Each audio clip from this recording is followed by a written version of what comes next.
muchos tal vez piensan que esta es la solución y esta es la salida. ¿Sí? Pero la pastora eligió otra cosa.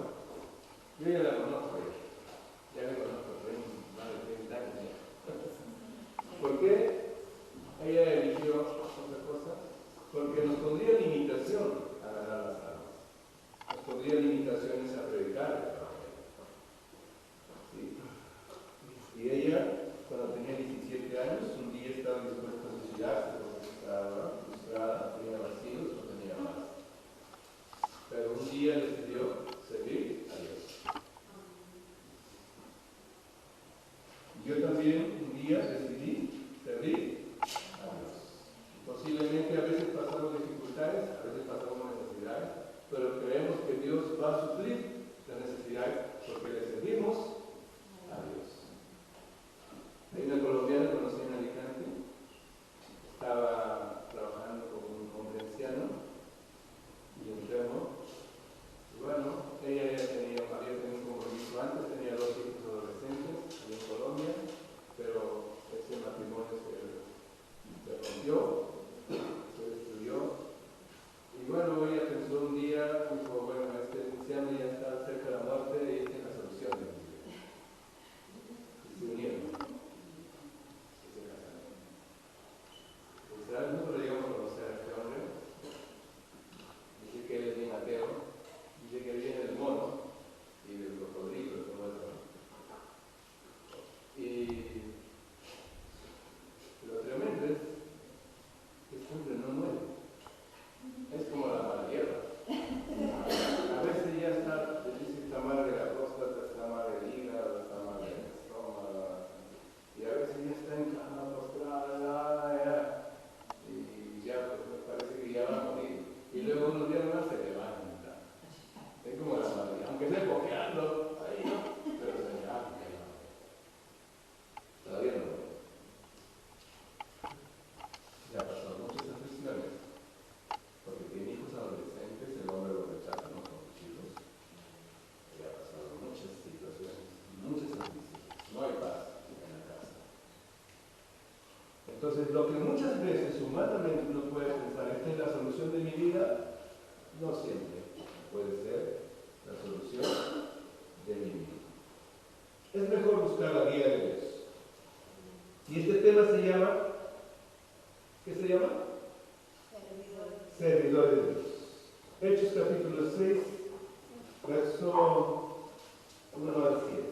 Tenemos que correr, tenemos que avanzar porque hoy hemos estado tarde, muy emocionados. Algunos han estado buscando la dirección, dándose un poco de vueltas, conociendo el barrio. En aquellos días, Hechos capítulo 6, del 1 al 7. En aquellos días, como creciera el número de los discípulos, hubo murmuración de los griegos contra los hebreos de que las viudas de aquellos eran desatendidas en la distribución diaria. ¿Qué hubo? Murmuración. ¿Qué hubo? Murmuración. Y no debe haber murmuración. No debemos permitir la murmuración. Los apóstoles no quisieron permitir la murmuración. Y entonces tomaron una decisión rápida. Entonces los 12 convocaron a la multitud de los discípulos y dijeron: no es justo que nosotros dejemos la palabra de Dios para servir a las mesas. Buscad pues, hermanos, de entre vosotros a 7 varones de buen testimonio, llenos del Espíritu Santo y de sabiduría, a quienes encarguemos de este trabajo, y nosotros persistiremos en la oración y el ministerio de la palabra. Agradó la propuesta a toda la multitud y eligieron, a ver si leen conmigo del verso 5, 6 y 7, apaguen sus móviles, por favor. Los están ahí, recuerden que se está grabando. Del verso 5, 6 y 7, con los que ya tienen la Biblia, ahí, lean conmigo en voz alta. Agradó la propuesta a toda la multitud y eligieron a Esteban, varón lleno de fe y del Espíritu Santo, a Felipe, a Prócoro, a Nicanor, a Timón, a Pármenas y a Nicolás, prosélito de Antioquía, a los cuales presentaron ante los apóstoles, quienes orando les impusieron las manos. Y crecía la palabra del Señor, y el número de los discípulos se multiplicaba grandemente en Jerusalén. También muchos de los sacerdotes obedecían a la fe. su trabajo, estaban comenzando a trabajar. Y sucedió que al empezar a trabajar, pues empiezan a tener local, empieza a crecer el número de las personas y Dios les dio una unción especial. Jesús les había prometido estar con ellos y les había dicho, aun cuando había oposición de algunas autoridades, les había dicho, las puertas del Hades no prevalecerán contra mi iglesia. Y se estaba cumpliendo la palabra que Jesús había dejado. La puerta del Hades, la puerta del infierno, no prevalecería contra la iglesia. A veces cuando tenemos pruebas y dificultades, nosotros pensamos como que las paredes y las puertas se nos van acorralando, se van acercando hacia nosotros. No es así. La iglesia tiene que crecer y expandirse, y entonces el diablo va a poner paredes y puertas para que digan hasta aquí, no avancen más. Así tiene que ser la situación. Pero esas paredes y puertas tienen que derribarse, porque el Señor nos ha prometido, las puertas del Hades no prevalecerán contra su iglesia. Tenemos autoridad, con la autoridad que viene del cielo, con la autoridad que está por encima de toda autoridad. Con esta autoridad predicamos la palabra de Dios. ¿Cuánto dicen amén? Amén. Y la iglesia empezó a trabajar. Y recursos económicos empezaron a ver. Miren, no pedían dinero ni por televisión ni por radio. Es más, usted no ve aquí a los apóstoles pidiendo dinero. La gente tocada por el Espíritu Santo, viendo los milagros, viendo la restauración de sus hogares, viendo las sanidades, viendo los cambios de vida. La gente empezaba a dar lo que antes no había dado Dios. Y algunos dicen que vendían propiedades. Y empezó a haber dinero. Porque hay un mandato en Malaquías, dice, haya alimento en mi casa. Es triste, hermanos, cuando la iglesia no tiene alimento. Y el mandato de Dios es, haya alimento en mi casa. Sí, se va a pasar. Ahora usted dirá, no tenemos mucho. Muchas veces la iglesia respondió así. Señor, tenemos 5 panes, 2 peces, y son 5,000 personas. Hay muchas partes de la historia que la iglesia respondió a ese Señor. Pero ese poco que hay, pero obedezca la palabra, crea la palabra. Dice, hay alimento en mi casa. Ofrende lo que el Señor toca en tu corazón. Cumple la palabra. Bueno, ellos empezaron a dar.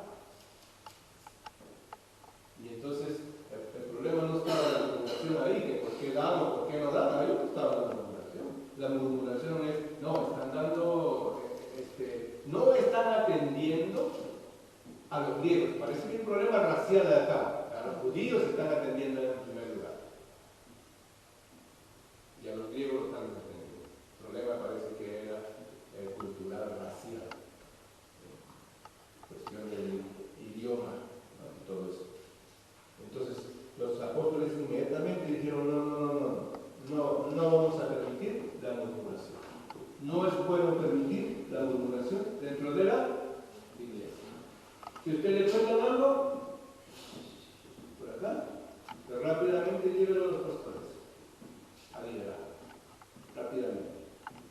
Vamos a aclarar cosas. No permita murmuraciones. Hay que arreglar. Y hay que inmediatamente, rápidamente hay que reaccionar. No permita las murmuraciones.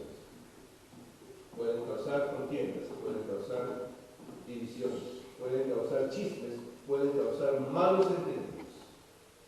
Y eligieron entonces a 7 diáconos. Eligieron a 7 diáconos. Diáconos vienen de la palabra diaconía, que significa servidor. O sea que los apóstoles Los apóstoles habían aprendido a trabajar en equipo, en grupo. El Señor Jesús les había enseñado a trabajar en equipo. El Señor Jesús, a veces pensamos, podemos decir, Él lo hacía todo. No, Él hacía las cosas principales, muchas cosas que solo Dios podía hacer. Perdonar pecados, salvar muchos enfermos, paralíticos, estar muertos, así ni los apóstoles lo podían hacer. Calmar una tempestad. Había cosas que solo Jesús lo podía hacer. Los apóstoles no tenían esa fe para orar, para multiplicar 2 peces, 5 panes, no tenían esa fe, pero Jesús sí lo hizo. Pero Jesús no lo hizo solo, Jesús tenía la fe. Y les impartió, les participó en su fe, para que ellos también pongan de su fe. Ahora les decía, mire, llené un canasto, vaya con ese canasto y llene otros canastitos por ahí y repártalo. Les compartió su fe, les enseñó a trabajar en equipo. Los apóstoles no hicieron todo el trabajo, sino que integraron más personas para el trabajo. Debemos aprender a trabajar en equipo. Por eso me gusta el fútbol. Porque son 11 jugadores que trabajan en equipo. Uno es portero, otros en la defensa, otros en el mediocampo, otros en la delantera. No hay un partido de fútbol que diga 1 contra 2 jugadores. ¿Usted vería ese partido? No vale. No tiene arte. 1 contra 2. Pero 11 contra 11. Uy, es muy emocionante. Los hombres se emocionan, no sé por qué.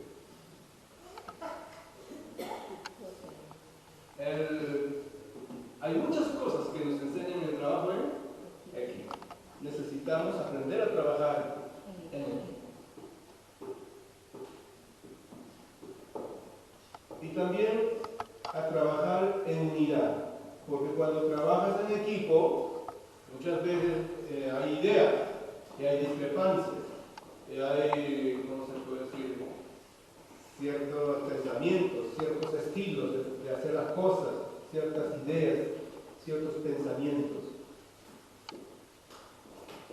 En Hechos 5:12 dice, y por la mano de los apóstoles se hacían muchas señales y prodigios en el pueblo, y estaban todos divididos. Unánime.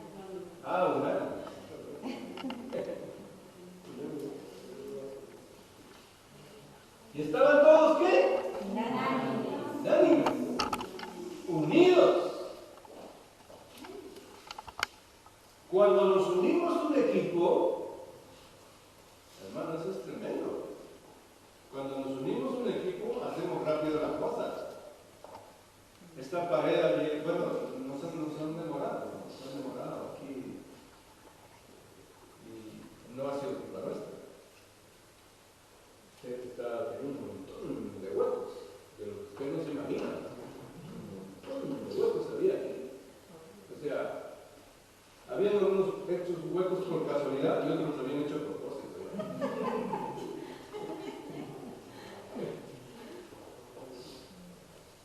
Pero la clave es trabajar en equipo. La clave es trabajar en equipo. Ayer había tierra, polvo, papeles, es decir, usted tocaba el vidrio por ahí y se llenaba de polvo y de tierra, como dicen los colombianos, de tierrero.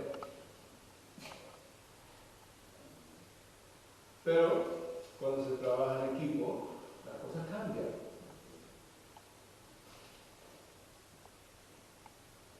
Entonces, esta iglesia, había milagros y había unidad y armonía entre ellos.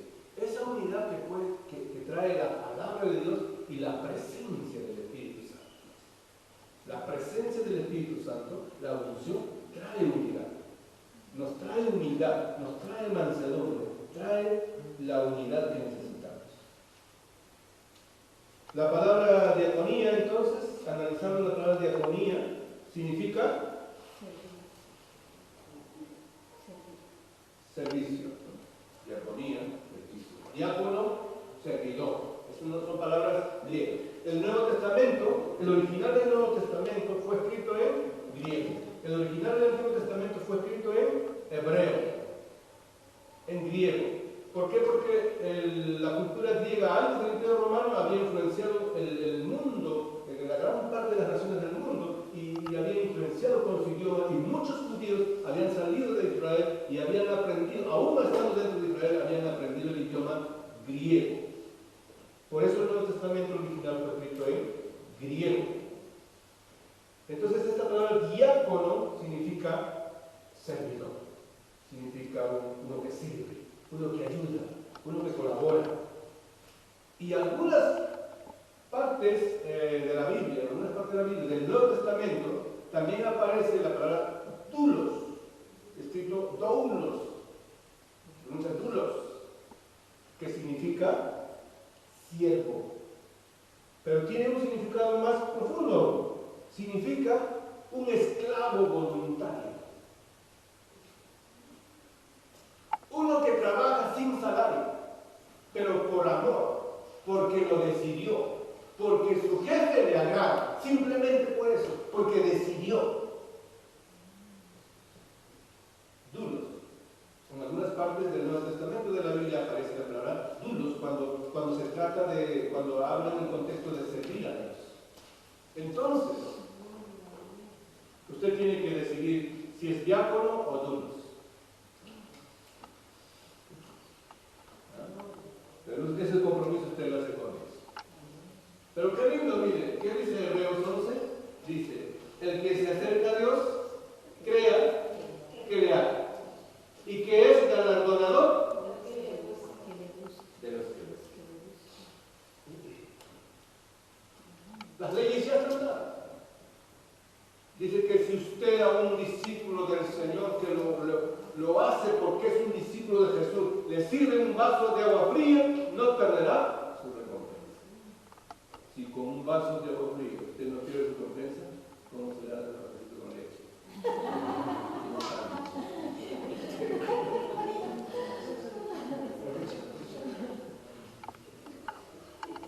Requisitos de los diáconos. Segundo, primero, trabajo en equipo. Segundo punto, requisito de los diáconos. ¿Cuáles serán los requisitos de los diáconos? 3, nada más. Pero yo creo que era 3 multiplicado por 3. ¿No? De buen testimonio. Significa buena conducta, buena reputación. De buen testimonio. Significa buena conducta, buena reputación. Aprobado. Es decir, irreprochable. Qué bueno es elegir a alguien que lo diga la mayoría y nadie contesta. Qué triste es elegir a alguien, pero yo conozco a ese, es más, como dice el amigo que conocemos, es más derecho que gancho de carnicero. O sea, que este no es derecho, es torcido. Qué triste es que digan, este es un doble. O sea, este es un hipócrita. Este es de doble pensamiento. Un día dice sí y al rato dice no. Este no es consecuente. Entonces, de buen testimonio significa buena conducta, buena reputación. Casi todo está ligado por ahí. Porque buena conducta tiene que ver con carácter también, con dominio propio, con mansedumbre, con humildad, o sea, con varias cosas. Casi está ligado. Por eso digo, estos son 3, estos 3 por 3 y quizás más todavía. Buen testimonio. Segundo, lleno del Espíritu Santo. ¿Qué significa eso? Unción y espiritualidad. Una persona con unción, una persona que es espiritual, que busca las cosas espirituales. Triste, un cristiano que anhela liderazgo y que cuando empieza la oración está aburrido. Dios terminará. Si alguien quiere, tengo frío. Si es verano, tengo calor. Qué aburrido. Vamos a la iglesia. No, ya alquilé la cancha, me voy a hacer deporte. Uy, escogió el mal momento para. No tiene un orden de prioridad. Qué triste es. Dice, lleno del Espíritu Santo significa unción espiritual, significa busca a Dios. Significa una persona de oración, una persona que tiene hambre y sed de las cosas de Dios, una persona que busca las cosas de Dios, una persona piadosa, aquel que ama, busca, se esfuerza, anhela las cosas de Dios. Por eso nosotros creemos que aquí va a haber jóvenes, va a haber bastantes jóvenes. Amén.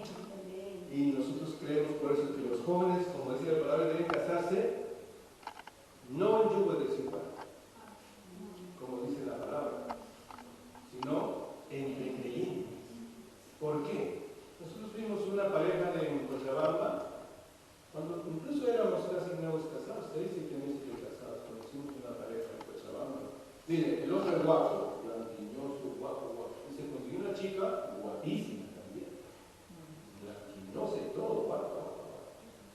Ustedes saben dentro de los contextos de los. Allá pues, somos cholitos, hay cholitos, pero también hay de todo. Pero la chica era inconversa. Él era hijo de uno de los pastores de la iglesia. Y no le gustó ninguna de la iglesia, ninguna chica, las veía un poco feitas. Vio una filistea y por ahí y se enamoró de la filistea. Llegó el matrimonio, hasta ahí todo bonito, se casaron, creo que la luna de miel duró casi una semana. Pero ahí empezó las peleas, las discusiones. Él decía, me voy para la iglesia, ella decía, no, yo me voy para otro lado. Y ya el sábado ella decía, me voy a la fiesta. Me voy a la fiesta, es que tú me has conocido así, yo me voy para allá, que yo soy inconversa. Y él no quería ir a la fiesta. Después fue a la fiesta, se puso celoso. Empezaron los pleitos. Después él no quería ir porque no me siento mal en mi vida espiritual. Cuando yo voy a la iglesia y ya estoy yendo a la fiesta, me siento mal en mi vida espiritual. Entonces dijo, no, mejor yo me voy a la iglesia, yo no voy a la fiesta. Ella se iba sola a la fiesta y venía a las 3 de la mañana. Entonces él le recibía con una discusión, ¿y por qué llegas hasta ahora? ¿Qué te pasa? Y ella agarró a ir a la cocina y con la sartén, ¿qué me has dicho? Y empezó la pelea.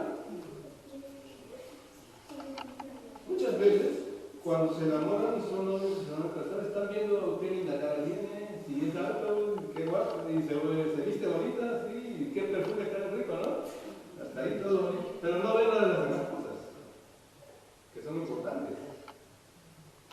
Y a veces por las otras cosas vienen los choques. Sabe que su mamá nos llamó desesperadamente un día. Pastores, tengo vergüenza, pero les tengo que contar. Mi hijo se quiere suicidar. Se quiere suicidar. Hace poco que se ha casado. Se quiere suicidar. Después tú ves jovencitos, guapos, inteligentes, y se quiere suicidar. Y como perro y gato. Y uno dice, ¿no? ¿Cómo es la vida, no? Tremendo. Su problema no es económico. Su problema no es de inteligencia, no es de preparación académica. Entonces, muchas veces es mejor obedecer lo que dice la palabra. La palabra dice, ahora, algunos me están diciendo, el pastor, ¿y qué hago yo? ¿Qué hacer?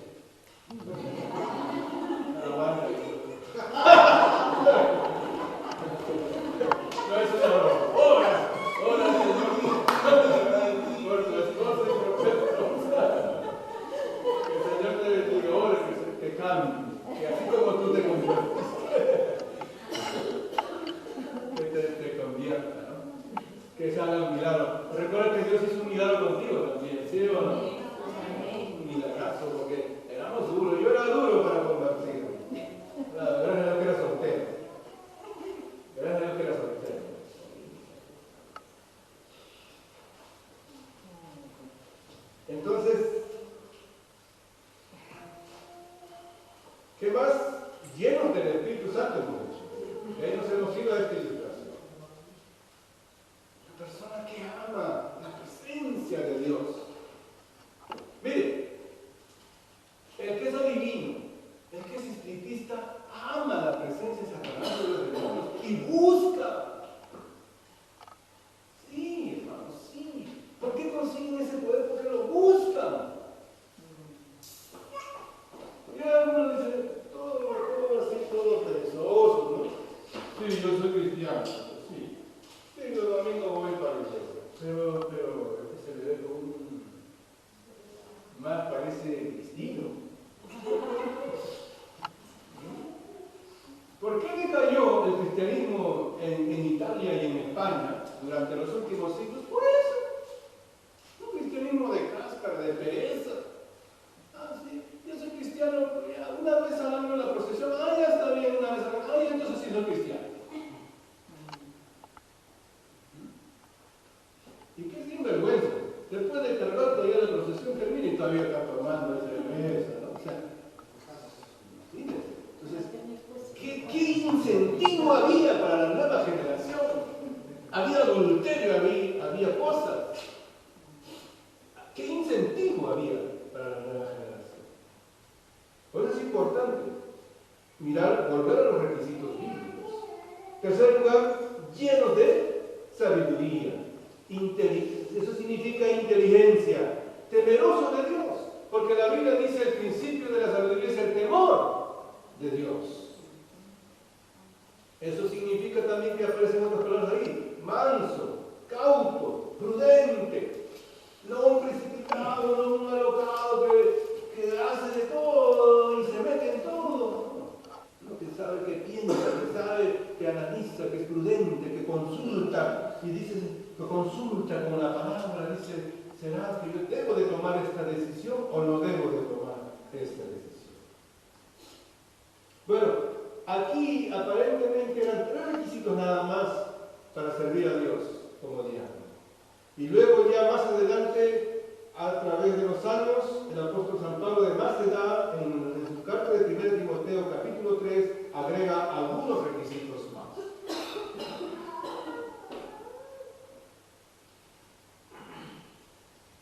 Punto 3. Algunos diáconos desarrollaron dones y ministerios, como en el caso de Esteban y Felipe. Esteban murió pronto, como mártir. Dice que Saulo de Tarso era joven cuando apedreaban a Esteban. Esteban, este diácono, discipulado por los apóstoles, si usted analiza, es un gran maestro y un gran predicador, un gran expositor de la historia bíblica y de la historia de Israel, que se quedaron asombrados los que escuchaban a este. Tenía una unción especial, dice que tenía una unción tan grande, que aquí parece que había una lucha espiritual tan grande también, tan fuerte, que cuando lo quisieron matar, su rostro se iluminaba como un ángel. O sea, prácticamente, esta gente que estaba matándolo para apedrearlo, prácticamente se puede entender que estaba endemoniado. Porque si yo veo que el rostro de una persona tiene tanta unción y se vuelve un ángel, pues yo sería temeroso y digo, no voy a apedrear. Esta persona estaría tan endemoniada que decidieron apedrearlo. Y dice que Saulo, consintiendo la muerte de Esteban, empezó a agarrar sus ropas. Porque antes de apedrearlo reclutaron a los judíos.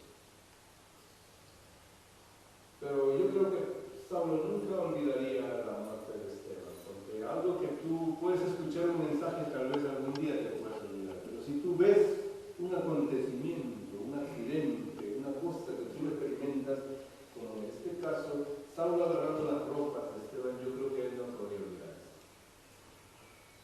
Y la iglesia oraba, la iglesia tenía dificultades, la iglesia crecía, la iglesia era bendecida económicamente, numéricamente, iglesia avanzaba y avanzaba. Y la iglesia tenía dificultades. Y la iglesia oraba. Y yo creo que la oración de la iglesia hizo el efecto en la vida de esta. Tanto así que un día este perseguidor se convirtió tan grande y tan tremendamente que toda su vida la consagró al servicio de Dios. Y para mí es uno de los gigantes en el Nuevo Testamento. Hay muchas partes como él redacta y como él ilustra y como él presenta y narra. Yo me quedo anonadado, asombrado de la forma como él tiene esa facilidad de hilvanar las palabras para expresar cosas, para entender verdades espirituales que así nomás no se entenderían. Yo me quedo asombrado por algunas declaraciones que él dice cuando él ama a una iglesia y dice, yo quisiera entregarme a mí mismo y aunque amando más sea amado menos. Yo me quedo asombrado. Significa un hombre que está hablando con sinceridad, un hombre que ama, un hombre que ha dado su vida, un hombre que ha consagrado, un hombre que está dispuesto a gastarse no solamente lo que tiene, sino lo que es. Bueno, la muerte de Esteban no fue nada. La muerte de Esteban no fue nada. Históricamente se ha comprobado que cuando muere alguien que sirve al Señor, de joven, otro se levantará. Una semilla que se siembra. Felipe no fue que murió pronto. Ambos fueron usados en tres cosas. Ellos, ¿cómo comenzaron? ¿Para qué fueron nombrados? Como diáconos. ¿Para qué? ¿Qué significaba eso?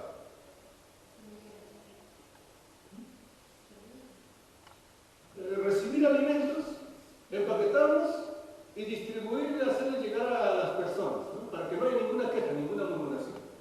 Eso era todo el trabajo. Bueno, usted dirá, no, pero eso pasa. No, pero estamos hablando de una iglesia de 10.000 personas.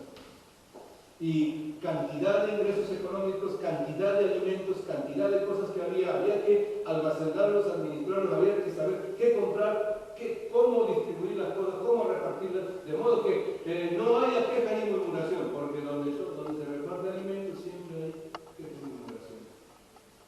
¿Sí o no? ¿Sí o no? Porque no dice nada.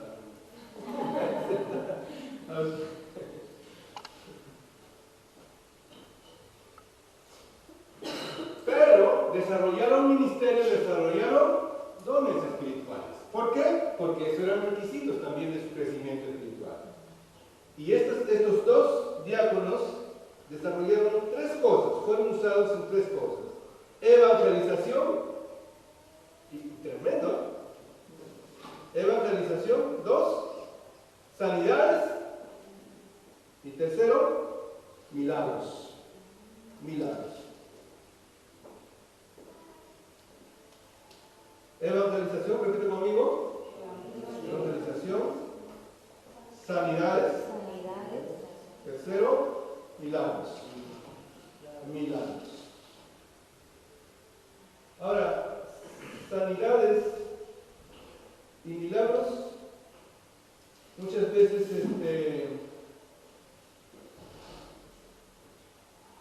se juntan.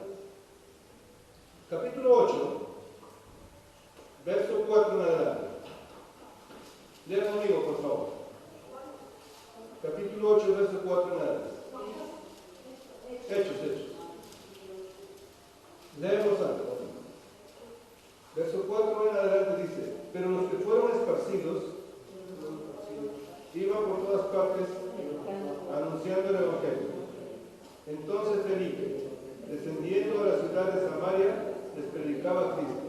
y la gente unánime escuchaba atentamente las cosas que decía Felipe, oyendo y viendo las señales que hacía, porque de muchos que tenían espíritus inmundos salían estos dando grandes voces, y muchos paralíticos y cojos eran sanados. Así que había gran gozo en aquella ciudad. Ya, bueno, hasta ahí entendemos. Dios usó a Felipe en sanidades y milagros. Sanidades y milagros. Porque esa es la promesa del Señor. Muchas veces la sanidad y milagro se mezclan. ¿Por qué? Usted me puede preguntar por qué. Jesús llega a la casa de Simón Pedro y dice que su suegra estaba acostada con fiebre. Cuidado ahí, que es muy chistoso, lo puede agarrar. Es bueno estudiar y estudiar la Biblia. Algunos dicen que Jesús sanó a la suegra de Pedro porque Pedro le negó al Señor.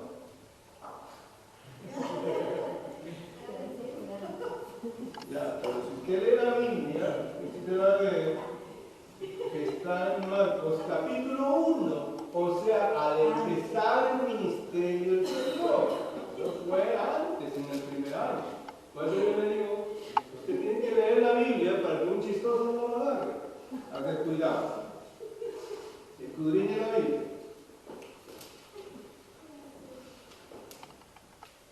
Ahora Jesús va a la casa de Simón Pedro. Y capítulo 1, verso 29, 30 y 31. En 3 versos nada más está narrado este milagro. Y miren, y toda la escena. Jesús dice que viene y entra a la casa de Simón. ¿En ese se llamaba Simón nada más? Todavía ni le había cambiado el nombre. De Simón. Y Simón y también tenía el hermano Andrés, que también fue un discípulo y posteriormente un apóstol. ¿Qué pasa con la suegra de Simón Pedro? ¿Qué estaba? ¿Dónde estaba? ¿Acostada dónde? En su cama. ¿Con qué? Con fiebre. ¿Cuándo una persona, qué bueno que tenemos una doctora acá, cuándo una persona está con fiebre? ¿Ah? Cuando hay infección. Ya no, la inflamación se pasó a la infección. Ya hay unos tipos de microbios de infección atacando a la sangre. Y la sangre por defenderse y por, bueno, pero sí, alguito sé, si pueden me corrigen, si me pueden mejor. La sangre al defenderse, que lo calienta, lo hace hervir el cerebro, da órdenes para hacer hervir a la sangre y poner en acción la defensa de los glóbulos rojos. Y empezar a atacar a esa infección. O sea, una persona que está con fiebre significa que ya algún órgano de su cuerpo ha entrado la infección.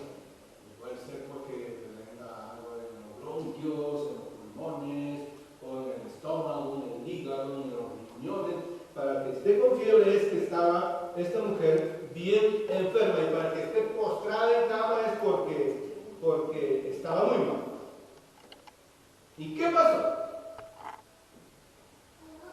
Ahora, aquí no dice, en esta narración no dice que es sanidad ni milagro. ¿Qué es entonces? ¿O para usted qué es? ¿Sanidad o milagro? ¿Qué es? ¿Qué es? Para unos sanidad, para otros milagro, y para otros liberación, y para otros sanidad y milagro. ¿Está bien? Sí. Ya. Jesús dice que ni siquiera se escucha que habla aquí. Pues es un instrumento de la fe del Señor, y la palabra ya está dada ya. Y lo que hace el Señor es actuar. ¿Qué hace? Toma la mano y la levanta. ¿De qué manera la levantaría? Pero que la mujer se dejó levantar. gobierno? Es el jefe de Miguel, el maestro de Miguel. La levanta y la mujer empieza ya a sentarse, empieza a sentir mejor, baja sus piernas de la cama, se sienta sobre la cama, tocas, siempre una mirada. No dice ni los segundos ni los minutos que demora. ¿Qué usa la palabra? Inmediatamente. ¿Cuánto demora un inmediatamente? Para usted, ¿cuánto demora un inmediatamente? ¿Una hora? Si usted es perezoso, sí puede demorar.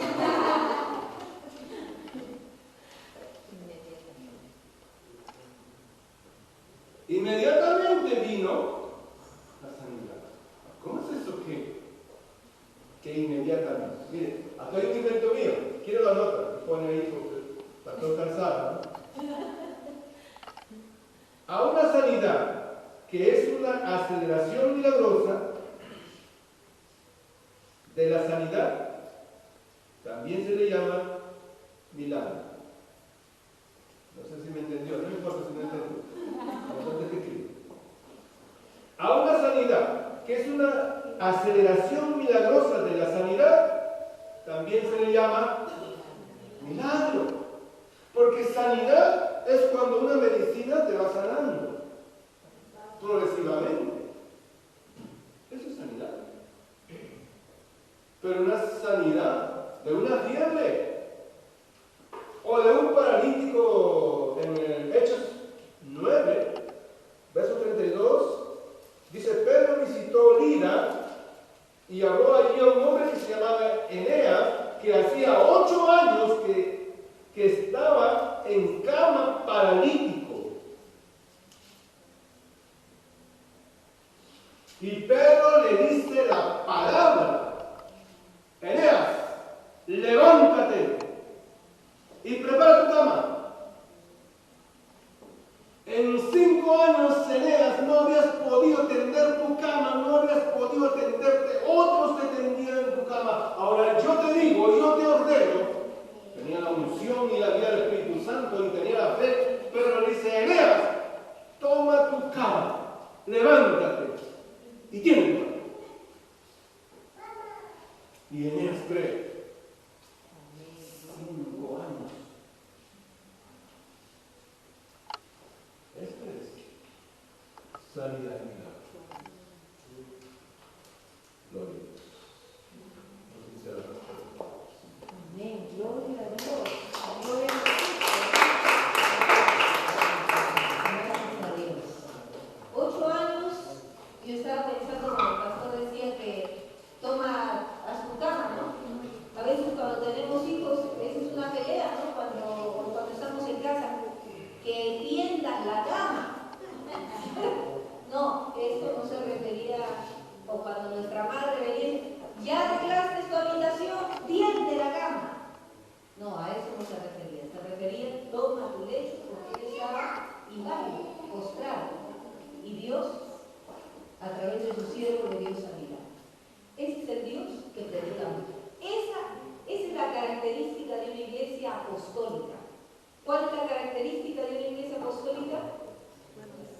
La manifestación de los hechos portentosos de Jesús. Sanidades y milagros. Y el Señor nos está dando esa oportunidad a nosotros. Vamos a ponernos de pie.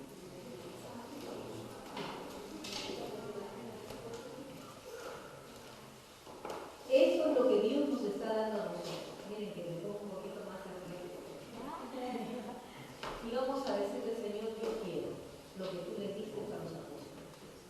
¿Cuántos quieren lo que Dios le dio a los apóstoles? Amén. Alguien dijo: no, lo que había en los apóstoles ya se acabó. Cuando murió el último apóstol. Eso es una mentira. Porque la palabra del Señor dice que todo lo que pidiéramos al Padre en su nombre no nos daría.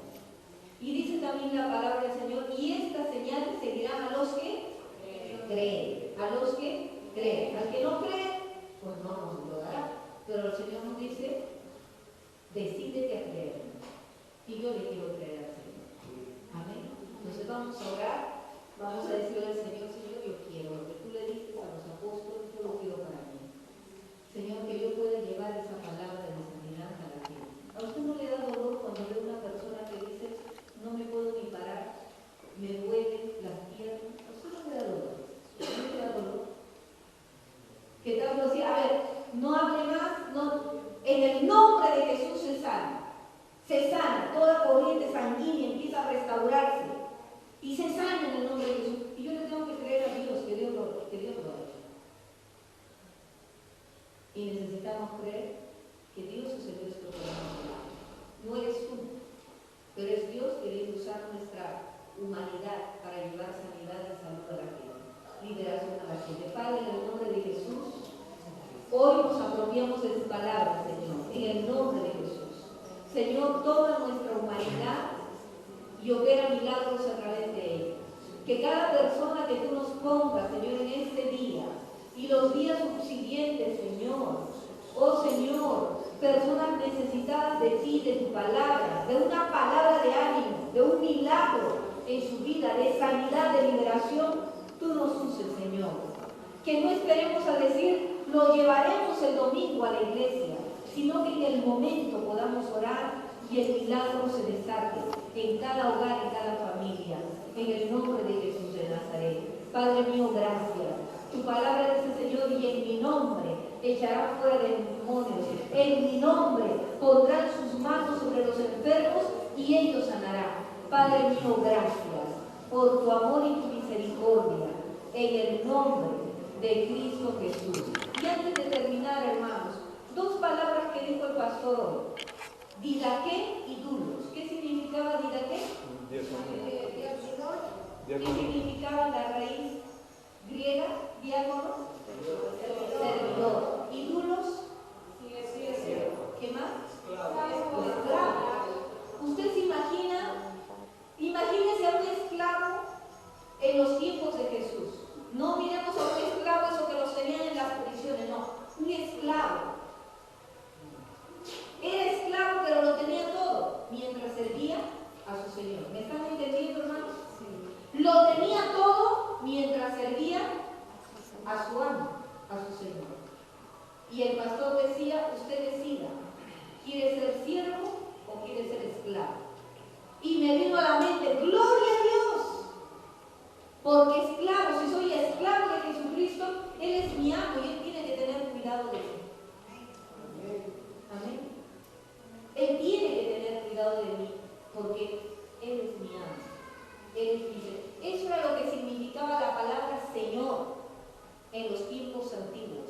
Señor era un hombre, un potentado, uno que tenía todo poder. Era un amo. Jesucristo quiere ser el Señor de nuestra vida. Déjale que Él sea el Señor de tu vida. Cuando le dejamos que Él sea el Señor, ya podemos decir, como el apóstol Pablo, ya no vivo yo. Ya no vivo yo. Ya no vive Ana María. Repita su nombre. Ya no vivo Ana María. Ya no vive Alicia. Ya no vive Milagro. Ya no vive Juan. Es importante decidir morir. Si yo quiero que el Señor viva en mí, yo tengo que morir. Pero a veces no queremos morir. A veces tenemos un recuerdo de algo. No, déjenmelo ahí porque es mío. Tenemos que llegar a recordar que cuando morimos, nada es nuestro. Todo es de Él. Y ya no me cuesta despojarme, porque todo es de Él. Amén. Padre, en esta mañana no queremos terminar, Señor, de entender este mensaje sin reflexionar, oh Dios, lo que tú nos quieres hablar, nos has querido hablar en esta mañana. Señor, ayúdanos a morir a nosotros mismos y permítenos vivir a través de ti. Como dijo el apóstol Pablo, Señor, porque ya no vivo yo, mas Cristo vive en mí. Señor, levanta una generación de adoradores, levanta una generación de hombres y mujeres nuevos, Oh Dios, transformados por el poder de tu Espíritu Santo. Pero tú estás esperando una decisión nuestra. Toca el corazón de tu iglesia en este lugar, Padre. Gracias, Dios. Deja que el Espíritu Santo hable a tu vida. Recuerda que Dios está pidiendo una decisión constantemente de parte nuestra. Y esa decisión se va a manifestar a través de tu vida, a través de tu testimonio, esa característica que pedíamos para ser diáconos. Y el Señor nos está llamando a todos a ser siervos, a ser esclavos. Padre mío, gracias en esta hora, en el nombre de Cristo Jesús.